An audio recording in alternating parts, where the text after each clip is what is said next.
अस्सलामु अलैकुम वरहमतुल्लाहि वबरकातुहू। अल्हम्दुलिल्लाहि रब्बिल आलमीन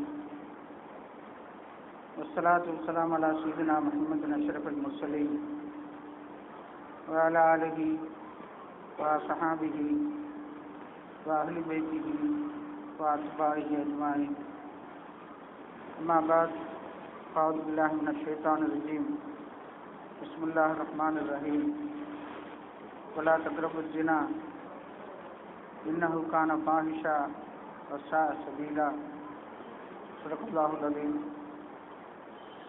वक़ाल रसूलुल्लाहि सल्लल्लाहु अलैहि वसल्लम इन्ना अख़वफ़ मा अख़ाफ़ु अला उम्मती अमलु क़ौमि लूत। रवाहु तिर्मिज़ी व इब्न माजाह। वक़ाल अय्ज़न रसूलुल्लाहि सल्लल्लाहु अलैहि वसल्लम ला यंज़ुरुल्लाहु इला मन अता रजुलन अव इम्रअतन अता फी दुबुरिहा। रवाहु अत-तिर्मिज़ी व अबू दाऊद।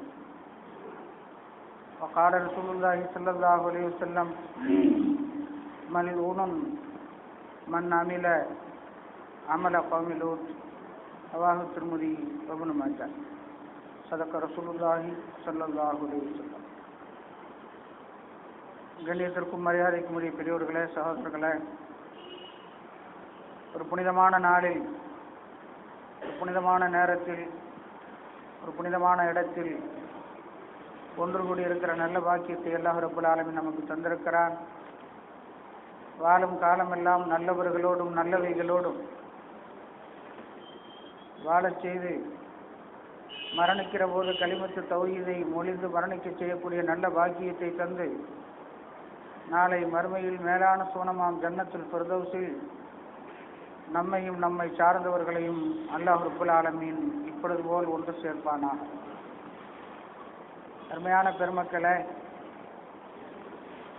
சத்திய இஸ்லாம் அது நமக்கு சொல்லி தந்திருக்கக்கூடிய கலாச்சாரங்கள், பண்பாடுகள், பழக்க வழக்கங்கள் ஒரு மனிதனுடைய அன்றாட வாழ்வில் அவன் சந்திக்கக்கூடிய அனைத்து பிரச்சனைகளும், அந்த பிரச்சனைகளுக்கான தீர்வுகளும், ஒரு மனிதனுடைய அன்றாட வாழ்வில் இருக்க வேண்டிய நல்ல பழக்க வழக்கங்களும் அவைகள்தான் சத்திய இஸ்லாத்தை இன்று உலகத்தின் பட்டி தொட்டி எல்லாம் கொண்டு போய் சேர்த்தது என்பதை நாம் புரிந்து கொள்ள கடமைப்பட்டிருக்கிறோம். இஸ்லாத்தை யார் புரிந்து கொண்டார்களோ இல்லையோ, இஸ்லாத்திற்கு வெளியே இருப்பவர்கள் இஸ்லாத்தை சரியாக புரிந்து கொண்டார்கள். இஸ்லாத்திற்கு உள்ளே இருப்பவர்கள் தான் சத்திய இஸ்லாத்தை அவர்கள் புரிந்து கொள்ளவும் இல்லை, அல்லது புரிந்து கொண்டதைப் போல நடித்து கொண்டிருக்கிற ஒரு கூட்டம் இருந்து கொண்டிருப்பதும் இல்லை. ஒன்று புரியாமல் இருப்பது, இன்னொன்று புரிந்து விட்டது போல் நடித்து கொண்டிருப்பது. இந்த இரண்டு சாராரும் இந்த சமுதாயத்தில் இருக்கிற காரணத்தினால்தான் இன்றும் கூட சத்திய இஸ்லாம் அது தொட வேண்டிய தூரங்களும், அது பயணிக்க வேண்டிய பயண தூரமும், அது தொட வேண்டிய இலக்குகளும் இன்னும் ஏராளம் இருக்கிறது என்பதை நாம் புரிந்து கொள்கிறோம். காரணம், சத்திய இஸ்லாம் ஒரு பண்பாட்டு மார்க்கம். சத்திய இஸ்லாத்தினுடைய பண்பாட்டு விழுமியங்கள் தான் இந்த உலகத்தில் இஸ்லாத்தை கொண்டு போய் சேர்த்தது என்பதை நாம் புரிந்து கொள்ள வேண்டும். முதலில் சத்திய இஸ்லாம் சொல்லித் தந்திருக்கக்கூடிய கலாச்சார பண்பாடு, பண்புகளை பேண வேண்டும் என்று சொல்லித் தந்திருக்கக்கூடிய, கலாச்சாரங்களை சரியாக கவனிக்க வேண்டும் என்று சொல்லித் தந்திருக்கக்கூடிய ஒரு அற்புதமான மார்க்கம் இஸ்லாம். பண்பாட்டு சிதைவுகள் எங்கெல்லாம் இருக்கிறதோ அதற்கு எதிராக இஸ்லாம் போர் தொடுக்கும். பண்பாட்டு சிதைவுகள் எங்கெல்லாம் இருக்கிறதோ அதற்கு எதிராக இஸ்லாம் போர் தொடுக்கும். கலாச்சார சீரழிவுகள் எங்கெல்லாம் இருக்கிறதோ அதற்கு எதிராக சத்திய இஸ்லாம் கூச்சல் போடும். காரணம், இது ஒரு பண்பாட்டு விழுமியம் நிறைந்த மார்க்கம். இங்கே எல்லா விதமான பண்புகளும், கலாச்சாரங்களும், எல்லா நடைமுறைகளும், ஒரு மனிதனுடைய அன்றாட வாழ்வில் இருக்கக்கூடிய அனைத்து விஷயங்களும் இந்த மனித சமுதாயத்திற்கு இந்த மார்க்கத்திலே சொல்லித் தரப்பட்டிருக்கிறது. இன்று நாம் சர்வ சாதாரணமாக பார்க்கிறோம். அவ்வப்போது நம்முடைய இந்திய நாளிதழ்களில் அல்லது வார இதழ்களில் அல்லது அச்சு அல்லது காட்சி ஊடகங்களில் சில செய்திகள் அவ்வப்போது தலைப்புச் செய்திகளாக வெளிவரும். சில நாட்கள் அதை பற்றி விவாதம் நடைபெறும். பரவலான விவாதங்கள், அறிவாளிகள் விவாதிக்கிறார்கள், கல்வியாளர்கள் விவாதிக்கிறார்கள் என்றெல்லாம் செய்திகள் வரும். கடைசியிலே பார்த்தால் ஒரு சாரார் அதை ஆதரித்து பேச, இன்னொரு சாரார் அதை எதிர்த்து பேச, இருவேறு கருத்துக்களையும் ஒரு சேர பதிவு செய்துவிட்டு தன்னுடைய பத்திரிகை விற்பனையை அந்த பத்திரிகைகள் நிறைவு செய்து கொள்ளும். அதுதான் இந்த தேசத்தில் பத்திரிகைகள் தான் செய்திருக்கக்கூடிய பணிகளை இன்று செய்து கொண்டிருக்கிறது. அப்படி பல்வேறு செய்திகள் இந்த தேசத்திலே தலைப்புச் செய்திகளாக வந்தது. ஒன்று நகைச்சுவையாக சொன்னால், வழிபாட்டு தலத்தின் வாசலில் நிற்கும் வனவிலங்குக்கு கூட வடகலையா தென்கலையா என்றெல்லாம் வழக்கு போடப்பட்ட நாடு இந்த நாடு. உங்களுக்கெல்லாம் தெரியும் என்று நினைக்கிறேன். பத்திரிகைகளுடைய செய்திகளுடைய தொடர்புகளோடு நீதிமன்ற நடவடிக்கைகளோடு இருப்பவர்களுக்கு அல்ல இந்த தேசத்தில் என்ன நடக்கிறது என்று அன்றாடம் கவனித்துக் கொண்டிருப்பவர்களுக்கு தெரியும் என்று நினைக்கிறேன். வழிபாட்டு தலத்தின் வாசலில் நிற்கிற வனவிலங்குக்கு கூட வடகலையா தென்கலையா என்ன போட வேண்டும் என்று வழக்கு போடப்பட்ட தேசம் இந்த தேசம் இல்லையா? அப்படி இருக்கிற போது எதற்காக வழக்கு போடுவது, எந்த நோக்கத்திற்காக வழக்கு போடுவது என்பதை பற்றியெல்லாம் கவலை இல்லாமல் அவ்வப்போது சில வழக்குகள் நீதிமன்றங்களிலே விசாரணைக்கு வருவதும், நீதிபதிகள் அதிரடியான சில தீர்ப்புகளை வழங்குவதும், அதை அப்படியே பத்திரிகைகள் அல்லது ஊடகங்கள் பிரதிபலிப்பதுமாக இந்த தேசம் ஓடிக்கொண்டிருப்பதை நாம் பார்க்கிறோம். அருமையான பெருமக்களே, நான் அடிக்கடி சொல்லுவேன், சத்திய இஸ்லாம் தான் பிரச்சனைகளை பேசும், அந்த பிரச்சனைகளுக்கு தீர்வையும் இஸ்லாம் தான் பேசும். மற்ற மார்க்கங்கள் பிரச்சனைகளை பேசும், ஆனால் தீர்வை சொல்லார். இந்த மார்க்கம் தான் மார்க்கத்தினுடைய எல்லா கட்டங்களையும் அது பிரச்சனைகளை சொன்னதோடு அதற்கான தீர்வுகளையும் சொன்னது என்பதை சத்திய இஸ்லாத்தை சரியாக புரிந்து கொண்டவர்கள் விளங்கிக் கொள்ள முடியும். அதிலே ஒன்றுதான் இன்று ஒரு விவாத பொருளாக, விவாத கருவாக மாறிவிட்ட பல்வேறு செய்திகளில் தலைப்புச் செய்திகளாக இன்று பிரசுரிக்கப்பட்டு கொண்டிருக்கிற இயற்கைக்கு மாறான உறவை பற்றியதான செய்திகள். பல்வேறு தலைப்புகளில் அது வந்து கொண்டிருக்கிறது. கற்பழிப்பு அல்லது வேறு பெயர்கள் எது வேண்டுமானாலும் வைத்துக் கொள்ளலாம். மொத்தத்தில் தன்னுடைய ஹலாலான மனைவியிடத்திலே ஒரு மனிதன் கொள்ளக்கூடிய உறவை தாண்டி எந்த உறவெல்லாம் இருக்கிறதோ அந்த உறவுகள் மாத்திரமல்ல பெருமக்களே, அந்த உறவின் வேரையும் வேரடி மண்ணையோடு இஸ்லாம் எடுத்து தடுத்திருக்கிறது என்பதை புரிந்து கொள்ள வேண்டும். விபச்சாரத்தின் பக்கம் செல்லாதீர்கள் என்று சொன்ன மார்க்கம் இது மாத்திரம்தான். விபச்சாரம் செய்யாதீர்கள் என்று குர்ஆனில் இல்லை. நான் சொல்வதை நீங்கள் தவறாக புரிந்து கொள்ளக்கூடாது. அது ஜினா செய்யறதெல்லாம் இல்லைன்னு சொன்னார் குர்ஆன்ல. அப்படி இல்லை குர்ஆன்ல, அதான் உண்மை. லா தஸ்னு என்ற குர்ஆனில் இல்லை. லா தக்ரபு ஜினா, விபச்சாரத்தின் அருகில் கூட செல்லாதீர்கள். எனவேதான் நாயகம் ஸல்லல்லாஹு அலைஹி வஸல்லம் அவர்கள் ஜினாவை பட்டியலிடுகிற போது கண்ணும் விபச்சாரம் செய்கிறது, காது விபச்சாரம் செய்கிறது, நாவு விபச்சாரம் செய்கிறது, கையும் காலும் கூட விபச்சாரம் செய்கிறது என்று விபச்சாரத்தின் பட்டியலை ரசூலுல்லாஹி ஸல்லல்லாஹு அலைஹி வஸல்லம் அவர்கள் ஒரு மனிதன் தவறான எண்ணத்தில் பார்க்கிற போது தான் பார்ப்பதற்கு அனுமதிக்கப்படாத ஒரு பெண்ணை, தான் பார்ப்பதற்கு அனுமதிக்கப்படாத ஒரு பெண்ணை தவறான கண்ணோட்டத்தில் ஒரு மனிதன் பார்க்கிற போது அவருடைய கண் விபச்சாரம் செய்கிறது. அவன் கேட்க தவறான வார்த்தைகளை கேட்கிற போது அவருடைய காது விபச்சாரம் செய்கிறது. தவறான நோக்கத்தில் அவனுடைய கை ஒரு அந்நிய பெண்ணை தொடுகிற போது அவருடைய கை விபச்சாரம் செய்கிறது. ஒரு அந்நிய பெண்ணை அடைய வேண்டும் என்ற நோக்கத்தோடு ஒரு மனிதன் கால் நடக்கிற போது அவனுடைய கால் விபச்சாரம் செய்கிறது. அருவருப்பான பேச்சுக்களை ஒரு மனிதனுடைய நாவு பேசுகிற போது சபலத்தை உண்டாக்கக்கூடிய, கெட்ட எண்ணத்தை உண்டாக்கக்கூடிய, தவறான வழிக்கு வழிகாட்டக்கூடிய வார்த்தைகளை பேசுகிற போது அவருடைய நாவு விபச்சாரம் செய்கிறது என்று விபச்சாரத்தின் வரிசையை வல்லல் ரசூலுல்லாஹி ஸல்லல்லாஹு அலைஹி வஸல்லம் அவர்கள் அழகாக நமக்கு சொல்லி இதில் எதையும் செய்யாதீர்கள் என்று குர்ஆன் தடுத்தது. அதான் லா தக்ரபு ஜினா. நம்ம சொல்றது இல்லையா, ஒருத்தரை பிடிக்கலைன்னா நான் வீட்டு பக்கம் தலை வச்சு கூட படுக்க மாட்டேன்னு, அந்த வார்த்தை தான் லா தக்ரபு ஜினாங்கிறது. விபச்சாரத்தின் பக்கம் தலை வைத்து கூட படுக்காதீர்கள், அது கிட்ட கூட போகாதீங்க என்று இந்த மார்க்கம் சொன்னதின் மூலம் இயற்கைக்கு முரணான எந்த உறவாக இருந்தாலும் தான் ஹலாலாக கைவிடுத்திருக்கிற எல்லா சாட்சிகளையும் வைத்துக் கொண்டு ஊர் கூடி உறவு கூடி எல்லோருமாக சேர்ந்து எல்லோருக்கும் முன்னிலையில் நடத்தி வைக்கப்படக்கூடிய அந்த திருமணத்தின் மூலம் நமக்கு ஆகமாக்கப்பட்ட பெண்ணை தவிர யாரும் தொடுவதை இந்த மார்க்கம் தடுத்திருக்கிறது. எனவேதான் விபச்சாரத்தின் அருகில் கூட செல்லாதீர்கள் என்று இந்த காலகட்டத்தில் எதுவெல்லாம் பெருகி போயிருக்கிறதோ அதை அடிப்படையிலேயே அறுத்தறிய வேண்டும் என்று சொன்ன மார்க்கம் இஸ்லாம். திருமதியிலே பதிவாக இருக்கிற அழகான செய்தி எனக்கு நினைவுக்கு வருகிறது. ரசூலுல்லாஹி ஸல்லல்லாஹு அலைஹி வஸல்லம் அவர்கள் சொன்னார்கள், மாமின் கௌமின் யஸ்ஹரு ஃபீஹிம் ஸினா இல்லா உஹிது பிஸ்ஸனா. ரசூலுல்லாஹி ஸல்லல்லாஹு அலைஹி வஸல்லம் அவர்கள் சொன்னார்கள், மாமின் கௌமின் யஸ்ஹரு ஃபீஹிம் ஸினா இல்லா உஹிது பிஸ்ஸனா. எந்த சாராரிடத்துல, எந்த மக்களிடத்துல விபச்சாரம் பெருகி போயிருக்கிறதோ, விபச்சாரம் தலைவிரித்தாடுகிறதோ, விபச்சாரம் ஒரு கலாச்சாரமாக எந்த சமுதாயம் பேணி வருகிறதோ அந்த சமுதாயம் பஞ்சத்தால் பிடிக்கப்படும். நான் சொல்லவில்லை, ரசூலுல்லாஹி ஸல்லல்லாஹு அலைஹி வஸல்லம் அவர்கள் சொன்ன அழகான செய்தி திருமதியிலே பதிவாக இருக்கிறது. மாமின் கௌமின் யஸ்ஹரு ஃபீஹிம் ஸினா, எந்த கூட்டத்தாரிடத்துல விபச்சாரம் பகிரங்கமாக நடக்கிறதோ, பெருகி போயிருக்கிறதோ, சர்வ சாதாரணமாக அதையும் கூட ஒரு கலாச்சாரமாக எந்த சமூகம் பேணி வருகிறதோ அந்த சமூகம் கடுமையான பஞ்சத்தால் பிடிக்கப்படும் என்று ரசூலுல்லாஹி ஸல்லல்லாஹு அலைஹி வஸல்லம் அவர்கள் சொன்னார்கள். அந்த செய்தியின் தொடர்ச்சி அதுவும் இப்பொழுது நமக்கு தேவை. வமாமின் கௌமின் யஸ்ஹரு ஃபீஹிம் ருஷா, பெருமான் ஸல்லல்லாஹு அலைஹி வஸல்லம் அவர்கள் சொன்னார்கள், வமாமின் கௌமின் யஸ்ஹரு ஃபீஹிம் ருஷா இல்லா உஹிது பிர்ருப்.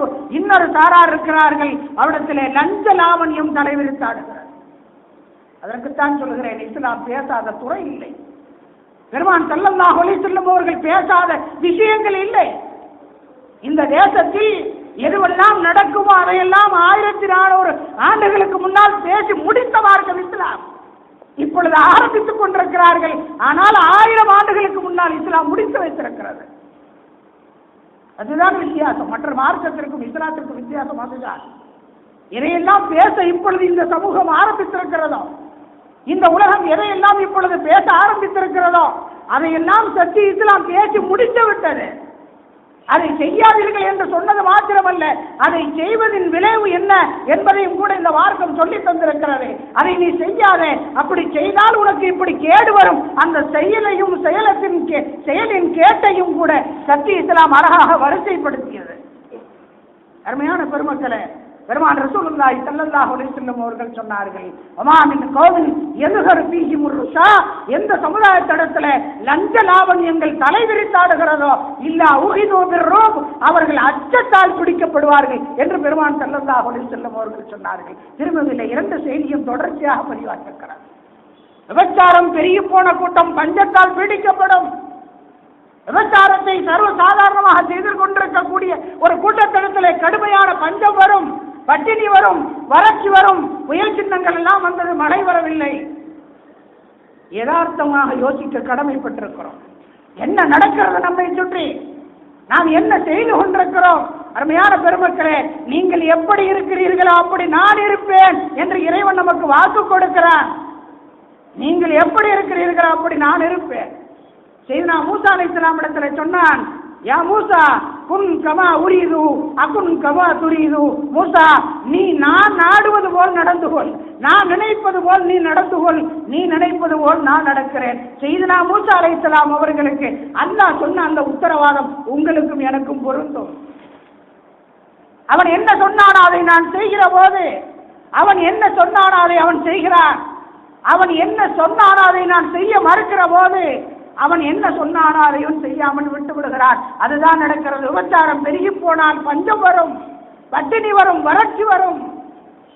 லஞ்ச லாவண்யம் பெருகி போனால் கடுமையான அச்சம் வரும். இன்று எங்கு பார்த்தாலும் எந்த மனிதனும் நிம்மதியோடு சந்தோஷத்தோடு இருக்க முடியவில்லை. நீங்கள் கேட்டு பாருங்கள், யார் இடத்திலாவது. வெளியே சென்றாலும் அச்சம், வீட்டில் இருந்தாலும் அச்சம், எங்கு பார்த்தாலும் அச்சம் அவனை ஆட்டி படைத்துக் கொண்டிருக்கிறது. ஏதோ ஒரு வகையில் இந்த சமுதாயம் ஏதோ ஒரு வகையான பயத்தில், ஒரு அச்சத்தில் தான் வாழ்ந்து கொண்டிருக்கிறது. பெருமான் ரசூலுல்லாஹி ஸல்லல்லாஹு அலைஹி வஸல்லம் அவர்கள் சொன்னார்கள், விபச்சாரம் பெருகுகிற போது பட்டினியும் பஞ்சமும் தலைவிரித்தாடும். அதே போல் லஞ்ச லாவண்யம் எந்த சமுதாயத்திடத்துல தலைவிரித்தாடுகிறதோ அந்த சமுதாயத்திடத்துல அச்ச உணர்வு எடுக்கும் என்று ரசூலுல்லாஹி ஸல்லல்லாஹு அலைஹி வஸல்லம் அவர்கள் சொன்னார்களே. விபச்சாரத்தின் விளைவு என்ன, அதனுடைய கேடு என்ன என்பதை இந்த செய்தி நமக்கு சொல்லுகிறார். இன்னும் சற்று தெளிவாக சொன்னால், விபச்சாரத்தில் ஈடுபடக்கூடிய ஒரு மனிதன் உண்ணுவதற்கு உணவில்லாமல் அவன் தடுக்கப்படுவான் என்று பொருள். அதற்கு யார் விபச்சாரம் செய்கிறானோ, இயற்கைக்கு முரணாக உறவு கொள்கிறானோ, தவறான உறவை தேடிச் செல்கிறானோ, அல்லாஹ் அனுமதிக்காத எந்த உறவை ஒரு மனிதன் செய்கிறானோ அவன் உண்ணுவதற்கு கூட உணவை விட்டு தடுக்கப்படுகிறான் என்று ரசூலுல்லாஹ் ஸல்லல்லாஹு அலைஹி வஸல்லம் அவர்கள் நமக்கு சொல்லி தந்திருக்கிறார். ஆனால் இன்று சர்வ சாதாரணமாக அதை நான் என் வாயால் சொல்வது இந்த இடத்தில் பொருத்தமாகாது. இது பள்ளிவாசலின் உட்புறம், இது கண்ணியமான வார்த்தைகளை மட்டுமே பேச வேண்டிய இடம். ஆனால் என்ற விவாத பொருளாக ஆகிவிட்ட ஒரு பொருளை இஸ்லாம் எப்படி வன்மையாக தடுத்தது என்பதை புரிந்து கொள்ள வேண்டும் என்பதற்காக நான் நாசூக்கான வார்த்தைகளை பயன்படுத்தி சொல்கிறேன். இயற்கைக்கு முரணாக எந்த உறவு கொள்ளப்படுகிறதோ அந்த உறவு ஒரு மனிதனை கடுமையாக பாதிப்புக்கு உள்ளாக்கும். ரசூலுல்லாஹி ஸல்லல்லாஹு அலைஹி வஸல்லம் அவர்கள் சொன்னார், நான் என் சமுதாயத்திடத்தில் ரொம்ப பயப்படுறது எதை பற்றி தெரியுமா? இன்ன அஹ்வஃபமா அஹாஃபலா உம்மத்தி, இன்ன அஹ்வஃபமா அஹாஃபலா உம்மத்தி அமலு கௌமுலு. ரசூலுல்லாஹி ஸல்லல்லாஹு அலைஹி வஸல்லம் அவர்கள் சொன்னார்கள், திருமதியில் இடம்பெற்றிருக்கிறது. இன்று விவாத பொருளாக ஆகிவிட்ட அந்த இயற்கைக்கு முரணான உறவை யார் செய்கிறார்களோ அந்த செயலை என் சமுதாயத்தின் மீது நான் ரொம்ப அச்சப்படுகிறேன். இன்னும் அஹ்வஃபமா அஹாஃபலா உம்மத்தி, என் சமுதாயத்தின் மீது நான் பயப்படக்கூடிய விஷயங்களில் மிக பயப்படுவது லூத் அலைஹிஸ்ஸலாம் அவருடைய கூட்டத்தார்கள் எந்த செயலை செய்தார்களோ அந்த செயலை என் சமுதாய மக்களும் செய்வார்களோ என்று நான் மிகவும் அச்சப்படுகிறேன் என்று ரசூலுல்லாஹி ஸல்லல்லாஹு அலைஹி வஸல்லம் அவர்கள் சொன்னார். எனவேதான் எதற்காவது தீர்வு வேண்டுமானால் இஸ்லாத்தை படியுங்கள், எதற்காவது தீர்வு வேண்டுமானால் நீதிபதிகளாகட்டும், படித்தவர்களாகட்டும், பாமரர்களாகட்டும், யாராக இருந்தாலும் அவர்களுக்கான பிரச்சனைகளுக்கு தீர்வு வேண்டுமானால் இஸ்லாத்தின் பக்கங்களை புரட்டி பார்த்தால் அதற்கான தீர்வுகளை சரியாக சொல்லும்.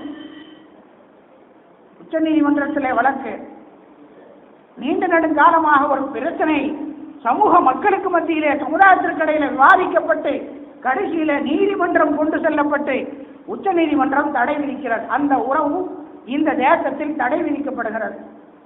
இந்திய குற்றவியல் சட்டப்படி அது குற்றம் என்றெல்லாம் தீர்ப்பு சொன்ன போது இங்கே இருக்கக்கூடிய சில படித்தவர்கள் அல்லது படித்தவர்கள் என்று நினைத்துக் கொண்டிருப்பவர்கள், இன்னும் சற்று கொச்சையாக சொன்னால் மத்தியிலே ஆண்டு கொண்டிருக்கக்கூடிய மத்திய மந்திரிகள் உள்பட அது தனி மனித சுதந்திரத்தை பறிக்கிறது அந்த தீர்ப்பு என்று அவர்கள் வீரவசனம் பேசினார்கள். நீங்கள் பத்திரிகைகளை பார்த்திருப்பீர்கள் என்று நினைக்கிறேன். அது தனி மனித சுதந்திரத்தை பாதிக்கிறது, தனி மனித சுதந்திரத்திற்கு கேடு விளைவிக்கிறது. எது உச்ச நீதிமன்றம் எதை குற்றம் என்று சொன்னதோ அது இங்கே நடக்கக்கூடாது, அப்படி நடப்பது சரியாக நிரூபிக்கப்பட்டால் அந்த தண்டனை தரப்பட வேண்டும் என்று எந்த குற்றத்தை நீதிமன்றம் குற்றம் என்று சொன்னதோ, அது சட்டத்திற்கு முரணானது, சட்ட விரோத செயல் என்று சொன்னதோ, சமூக கலாச்சாரத்திற்கு எதிரானது என்று சொன்னதோ, உச்ச நீதிமன்றம் அப்படி சொன்ன செய்தியை, அப்படி சொன்ன தீர்ப்பை இங்கே இருக்கக்கூடிய அரசியல்வாதிகள் அது தனி மனித சுதந்திரத்தை பறிக்கிறது என்று சொன்னார். எல்லாவற்றுக்கும் ஒரு இலக்கு இருக்கிறது, ஒரு எல்லை இருக்கிறது. நான் அடிக்கடி சொல்வதுண்டு, சொல்ல வேண்டும் ஒரு மனிதன், சொல்ல வேண்டும் ஒரு மனிதன், தொழுகையை விட ஒரு சிறந்த செயல் எதுவும் இல்லை உலகத்தில். தொழுகை இருக்கிறது, தொழுகையை விட ஒரு சிறந்த செயல் உலகத்தில் எதுவுமே இல்லை. ஒரு மனிதன் தொழுவதுதான் எல்லா அமல்களிலும் எல்லா நற்செயல்களிலும் சிறந்த செயல் தொழுகை. ஆனால் அதை கூட சில நேரங்களில் தொழக்கூடாது என்று மார்க்கம் தடுக்கிறது இல்லையா? ஒரு வணக்கம் அல்லாஹ் நேசிக்கக்கூடிய ஒரு செயல், அல்லாஹ் செய்யுங்கள் என்று விரும்பக்கூடிய ஒரு செயல், செய்ய வேண்டும் என்று கட்டளையிடப்பட்ட ஒரு செயல், அல்லது உபரியாக அதிகமாக தொழுங்கள் என்று சொல்லப்பட்ட ஒரு செயல். சில கட்டங்களில் நீங்கள் அதை செய்யாதீர்கள் என்று இந்த மார்க்கம் தடுத்து வைத்திருக்கிறது. காரணம், தொழுகையானாலும் ஒரு எல்லை இருக்கிறது, நோன்பு இருக்கிறது. எல்லா நாளும் நோன்பை பிடிப்பதற்கு மார்க்கம் தடுக்கிறது. ஐயாமு தஷ்ரீக்குடைய 3 நாட்கள், ஹஜ்ஜி பெருநாள் அடுத்த ஹஜ்ஜி பெருநாள், அதற்கு அடுத்த 11, 12, 13 உலுஹியா கொடுக்கக்கூடிய குர்பானி கொடுக்கக்கூடிய 4 நாட்கள், நோன்பு பெருநாள் ஒரு நாள், மொத்தம் 5 நாட்கள். நோன்பு என்பது நல்ல விஷயம். நோன்பை அல்லாஹ் விரும்புகிறான், நோன்பை அல்லாஹ் நேசிக்கிறான், நோன்பாளிகளின் செயல்களை அல்லாஹ் ரசிக்கிறான். ஆனாலும் கூட அப்படி நோன்பு வைக்க வேண்டாம் என்று ஒரு வரம்பை விதிக்கிறது. வழிபாட்டுக்கு கூட வரம்பு இருக்கிறது பெருமக்களே. வாழ்க்கைக்கு ஏன் வரம்பு இல்லாமல் போனது? வழிபாட்டிற்கு ஒரு வரம்பு இருக்கிறது, வாழ்க்கைக்கு வரம்பில்லாமல் போனால் அவன் எப்படி மனித இனத்தை சேர்ந்தவனாக இருக்க முடியும்? ஒரு பெரிய வணக்கசாலின்னு ஒருத்தரை வச்சுக்கிடுவோம், அவர் மிகப்பெரிய ஆபீஸ், மிகப்பெரிய வணக்கசாலி. என்ன வணக்கசாலி? பெருநாளைக்கு நோன்பு வைப்பார். இதை நாம் எப்படி எடுத்துக்கொள்வோம்? பெரிய வணக்கத்தாளி அவர், என்னப்பா அப்படி இல்லை, அவர் பெருநாளைக்கு நோன்பு வைப்பார், எல்லாரும் பிரியாணி சாப்பிட்டுருக்கும்போது அவர் நோன்பு வச்சிருப்பார். இவரை வணக்கத்தாளி என்று சொல்வதா அல்லது வேற என்ன சொல்வது? எல்லா நேரத்திலையும் சொல்லுவார், உபரியான தொழுகையெல்லாம் நிறைய சொல்லுவார், சொல்லக்கூடாது என்று தடை விதிக்கப்பட்ட நேரத்திலையும் அவர் சொல்லுவார். அவ்வளவு பெரிய வணக்கத்தாளி, அவரை மார்க்கம் ஏற்றார். ஆக வணக்கத்திற்கும் வழிபாட்டுக்கும் கூட ஒரு வரம்பை விதித்திருக்கிற ஒரு மார்க்கம். அந்த மார்க்கத்தை உலகம் ஏற்றுக்கொள்கிற போது இது போன்ற அசிங்கமான வழக்குகள் தேவையில்லாமல் போய்விடும். மாத்திரமல்ல, நீதிமன்றத்தின் நேரம் கூட வீணடிக்காமல் போகும். நீதிபதிகள் வேறு வேலையை பார்ப்பார். அருமையான பெருமக்களே, ரசூலுல்லாஹி ஸல்லல்லாஹு அலைஹி வஸல்லம் அவர்கள் இயற்கைக்கு முரணாக இருக்கக்கூடிய எந்த உறவையும் அடியோடு வெறுத்திருக்கிறார்கள் என்பது மாத்திரமல்ல, பெருமான் ஸல்லல்லாஹு அலைஹி வஸல்லம் அவர்கள் ஒரு அழகான வார்த்தையை சொன்னார்கள், சற்று கடுமையான வார்த்தை. இன்று விவாதிக்கப்படக்கூடிய அந்த செய்தியை பெருமான் ஸல்லல்லாஹு அலைஹி வஸல்லம் அவர்கள் இப்படி சொன்னார்கள், மல்ஊனுன் மல்ஊனுன் மன் அமில அமல கௌமி லூத். லூத் அலைஹிஸ்ஸலாம் அவருடைய கூட்டத்தவர்கள் செய்து வந்த செயலை எந்த கூட்டம் செய்கிறதோ அவர்கள் சபிக்கப்பட்டவர்கள் என்று ரசூலுல்லாஹி ஸல்லல்லாஹு அலைஹி வஸல்லம் அவர்கள் சொன்னார். அல்லாஹ்வின் சாபத்திற்குரிய செயல். இன்னொரு செய்தியும் கூட நபி அவர்கள் சொன்னார்கள், அதுவும் திருமதியில இருக்கிறது. இப்பொழுது நான் அடுத்து சொல்கிற இந்த செய்தியும் கூட திருமதியிலும் அபூதாபிலும் இருக்கிறது. பெருமான் ரசூலுல்லாஹி ஸல்லல்லாஹு அலைஹி வஸல்லம் அவர்கள் இயற்கைக்கு முரணாக தன் மனைவியிடத்திலே கூட நீங்கள் உறவு கொள்ளாதீர்கள் என்று சொன்னார்.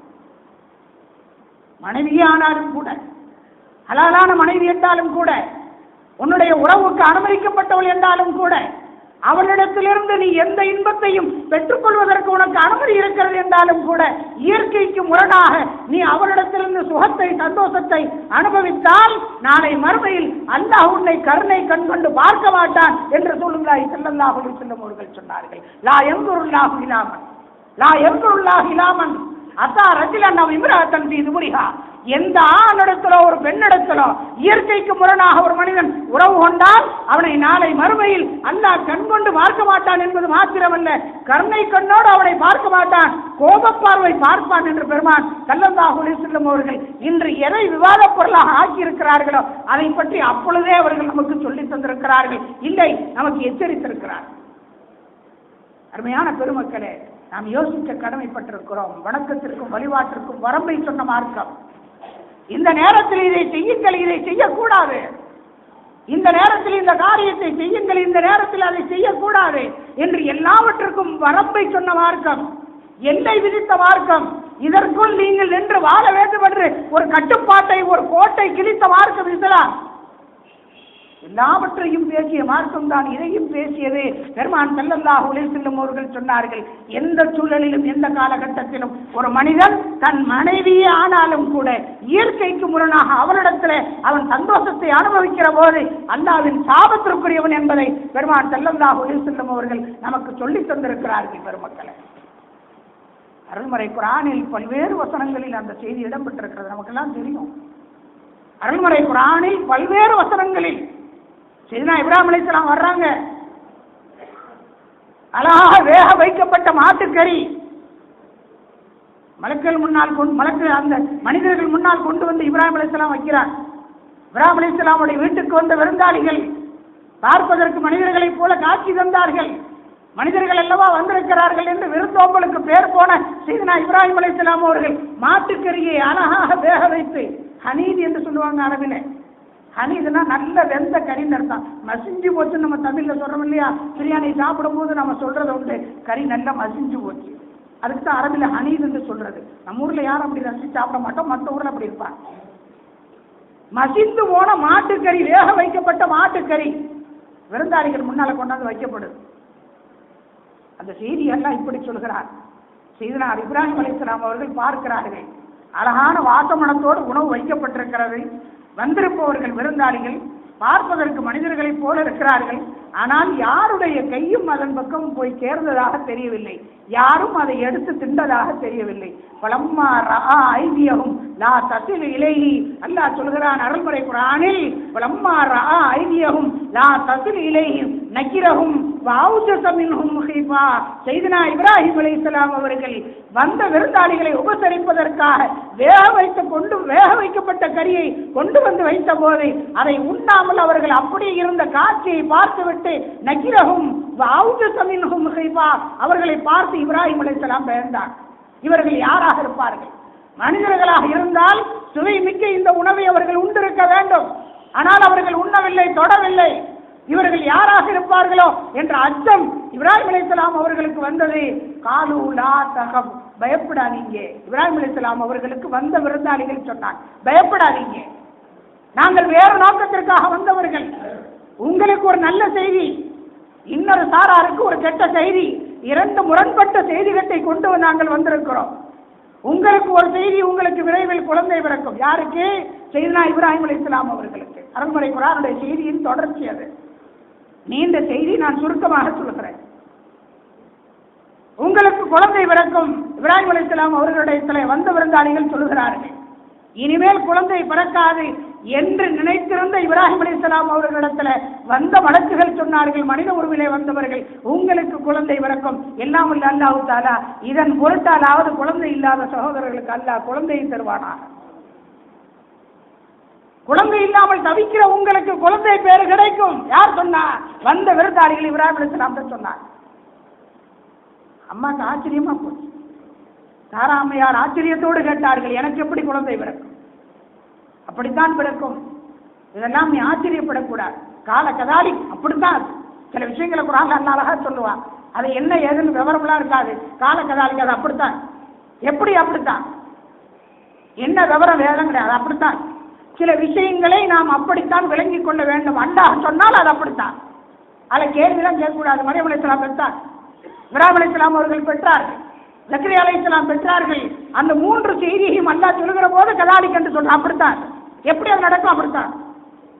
இந்த செய்தியை சொல்லிட்டு அடுத்த செய்தியை இப்ராஹிம் அலைஹிஸ்ஸலாம் இடத்துல வந்தவர்கள் சொன்னார்கள், நாங்கள் உங்களிடத்துல குழந்தை பிறக்கும் என்ற நல்ல செய்தியை சொல்வதோடு இயற்கைக்கு முரணாக உறவு கொண்டிருக்கிற ஒரு கூட்டத்தாரை ஒரே ஏக காலத்தில் உங்களுடைய பகுதிக்கு சற்று பக்கத்தில் இருக்கிற ஒரு கூட்டம் இயற்கைக்கு முரணாக உறவு கொள்ளக்கூடிய வழக்கத்தை ஒரு கலாச்சாரமாக தேடி வருகிறார்கள், அவர்களை அழித்தொழிப்பதற்காக நாங்கள் வந்திருக்கிறோம் என்ற செய்தியை இப்ராஹிம் அலைஹிஸ்ஸலாம் இடத்துல அவங்க சொல்றாங்க. குர்ஆனுடைய தொடர்ச்சி அது.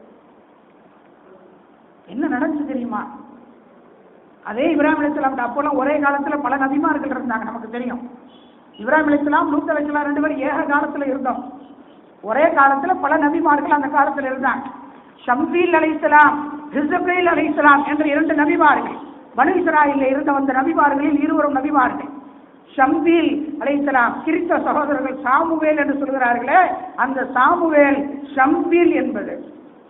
டேனியல் என்று அவர்கள் சொல்கிறார்களே, அது தானியால் அலைஹிஸ்ஸலாம், ஒரு நபியினுடைய பெயர். அது தானியால் என்பதைத்தான் அவர்கள் டேனியல் என்று சொல்கிறார்கள். ஷம்ஸீல் அலைஹிஸ்ஸலாம் என்று ஒரு நபி இருந்தார், அதைத்தான் அவர்கள் சாமுவேல் என்று சொல்கிறார்கள். இம்ரான், மூசா அலைஹிஸ்ஸலாமுடைய தகப்பனார் இம்ரான் இருந்தார்கள், அதைத்தான் அவர்கள் இமானுவேல் என்று சொல்கிறார்கள். அதெல்லாம் நபிமார்களுடைய பெயர்கள் அல்லது அவருடைய பெற்றோரின் பெயர்கள். ஷம்ஸீல் அலைஹிஸ்ஸலாம் அவர்களும் ஹிஸ்பீல் அலைஹிஸ்ஸலாம் அவர்களும் ஒரே காலத்தில் வாழ்ந்த நபிமார்கள். செய்திக்காக சொல்கிறேன், இப்ராஹிம் அலைஹிஸ்ஸலாம் அவர்களும் லூத் அலைஹிஸ்ஸலாம் அவர்களும் ஒரே காலத்திலே வாழ்ந்தவர்கள். ஒரே காலத்தில் இருந்த காலகட்டத்திலே தான் இப்ராஹிம் அலைஹிஸ்ஸலாம் இடத்திலே வந்து ஒரு செய்தியை, நற்செய்தியை சொல்லிவிட்டு அவர்களை அழித்தொழிக்கப் போகிறோம் என்று சொன்ன போது நீண்ட செய்தி லூத் அலைஹிஸ்ஸலாம் அவர்கள் மறுக்கிறார்கள், அவர்களை ஒன்றும் செய்து விடாதீர்கள். காரணம், நபிமார்களை அழிப்பதற்காக வந்தவர்கள் அல்ல, மனிதர்களை திருத்த வந்தவர்கள். யாரையும் அழித்துவிடு என்று கேட்கிற உரிமையை, அதிகாரத்தை அல்லாஹ் யாருக்கும் கொடுக்கவில்லை. அல்லாஹ் அவனுக்கு ஹிதாயத் செய்ய வேண்டுமானால் கேட்கலாமே தவிர அழித்தொழித்து விடு என்று கேட்பதற்கு அவளுக்கு உரிமை இல்லை.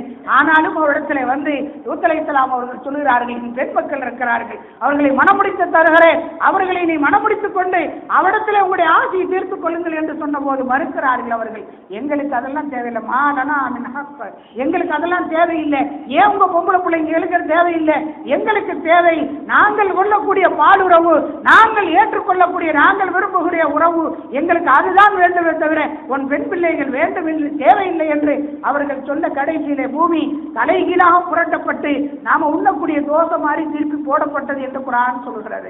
நெருப்பினாலான கல் எறியப்பட்டு அந்த கூட்டம் கொல்லப்பட்டது என்று குர்ஆன் சொல்கிறது. அருமையான பெருமக்களே, கலாச்சார சீரழிவும் பண்பாட்டு சீரழிவும் எப்பொழுது இந்த உலகத்திலே தலை தோங்குகிறதோ அப்பொழுது இந்த உலகம் மட்டுமல்ல, இந்த உலகத்தில் இருக்கிற எல்லா வஸ்துக்களும் கடுமையாக பாதிக்கப்படும் என்பதை இந்த செய்திகள் நமக்கு சொல்லித் தருகிறது. எனவேதான் எந்த காலகட்டத்திலும் இயற்கைக்கு முரணாக கட்டிய மனைவியிடத்திலே கூட ஒரு மனிதன் உறவு கொள்கிற போது அவன் சபிக்கப்பட்டவன் என்றால், அனுமதிக்கப்படாத வகையில் அவன் உறவு கொள்கிற போது அவன் எப்படிப்பட்டவனாக இருப்பான் என்பதை இந்த உலகம் புரிந்து கொள்ளுமானால் இன்று தலைப்புச் செய்திகளுக்கும் வேலை இல்லை, விவாதங்களுக்கும் வேலை இல்லை, தனி உரிமை என்ற ஒரு செய்திக்கும் வேலை இல்லை. காரணம், இவன் மனிதன், இவன் ஆறறிவு படைக்கப்பட்டவன், பகுத்தறிவுவாதி, அவன் ஒரு குறுகிய வட்டத்திலே வாழ வேண்டிய கடமைப்பட்டவன். அந்த வாழ்க்கையை அவன் புரிந்து கொண்டு செயலாற்றுகிற போது வானத்திலிருந்து மழை வரும், பூமி விளைய ஆரம்பிக்கும், மனிதனிடத்திலே சந்தோஷம் இருக்கும். இல்லாத போது பெருமான் சொன்ன செய்தி நமக்கு நடக்கும். எல்லாம் வல்ல அல்லாஹ் தஆலா அது அனைத்திலிருந்தும் நம்மை காத்து அல்லாஹ் ஏவியவர்களை எடுத்து நடக்கவும் அவன் தடுத்தவரை தடுத்து நடத்தக்கூடிய நல்ல பாக்கியத்தை அல்லாஹ் ரப்பல் ஆலமீன் நம் அனைவருக்கும் தந்தருள்வானாக. வாஹிர் தஅவானா அனில் ஹம்துலில்லாஹ்.